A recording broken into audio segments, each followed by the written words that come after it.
Mahfud MD pegang data, Jokowi tidak berkutik. Oleh Faisal Assegaf, kritikus. Kabinet rezim Jokowi semakin tidak solid.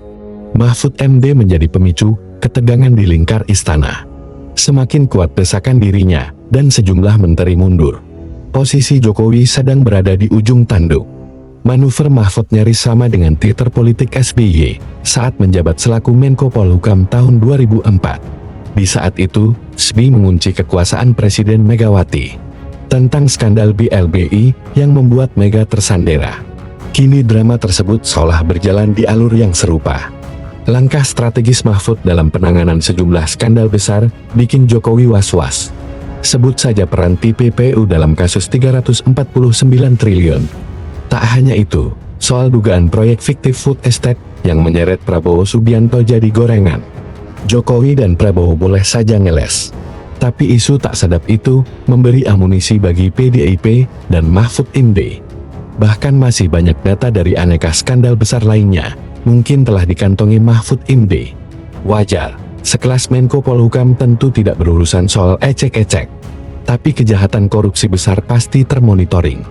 Apalagi Mahfud MD terkenal sangat gemar tampil melawan arus.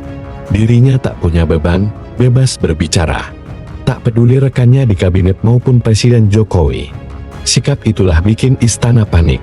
Ihwal gonjang-ganjing rencana Mahfud MD mundur dari Menko Polhukam tampaknya akan menjadi ledakan besar. Terlebih dirinya menegaskan, pasti akan mundur dari jabatannya. Hanya soal waktu dan momentum. Tentu waktu dan momentum sudah dikalkulasi. Dalam 2 pekan ini, publik sangat menanti apakah Mahfud memilih mundur secara elegan, atau sebagai langkah konsolidasi melawan Presiden Jokowi.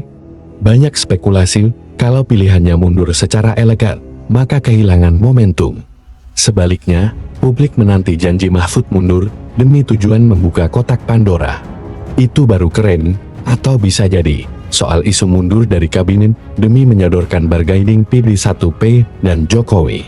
Sebab, sebelum isu panas itu muncul, beredar kabar Jokowi dan Mega akan akur kembali.